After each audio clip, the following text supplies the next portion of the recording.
รู้ว่าคนที่เก็บทอง20 บาท30 บาทได้เขาทำยังไงเดี๋ยวจะมาเล่าให้ฟังอันนี้คือวิธีการเก็บเงินที่สามารถทำให้คุณเอาชนะตลาดทองได้เลยนะจำไว้ให้ดีแล้วนำไปใช้จะสปอยให้นะว่าอันนี้ไม่เกี่ยวกับราคาทองเลยนะอย่างแรกเลยนะสำคัญที่สุดเลยคุณต้องมีวินัยเว้ยวินัยในการเก็บเงินและวินัยในการหาเงินถ้าคุณเก็บเงินเก่งแต่คุณหาไม่เก่งคุณก็รวยช้าถ้าคุณใช้เก่งแต่คุณหาไม่เก่งอันนี้หนักเลยบอกเลยเพราะฉะนั้นอย่างแรกเริ่มต้นที่วินัยก่อนสำคัญที่สุดเลยนะแล้วเราจะสร้างวินัยที่ดีที่จะทำให้เรารวยเราเก็บเงินได้มากขึ้นได้ยังไงเริ่มจากเข้าใจก่อนว่าวินัยคืออะไรวินัยคือสิ่งที่เราพร้อมที่จะทำซ้ำๆทุกวันโดยที่เราไม่ต้องคิดไม่ต้องอะไรมากมายถูกปะเพราะฉะนั้น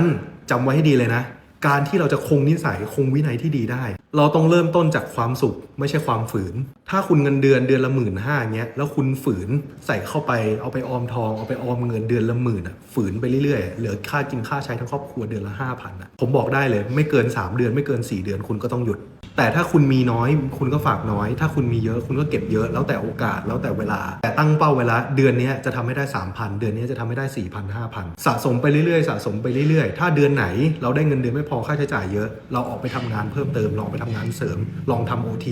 ตรงเนี้ยจะทำให้คุณเก็บเงินได้เว้ยจะบอกให้ว่าอย่าอายถ้าทำมาหากินแม้ตอนนี้เราจะยังไม่มีแต่สักวัน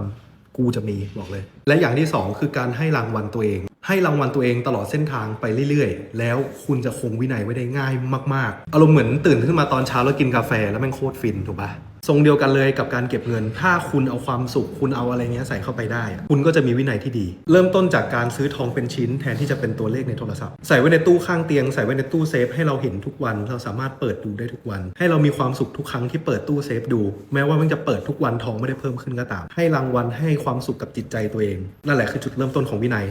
ไว้เจอกันครับ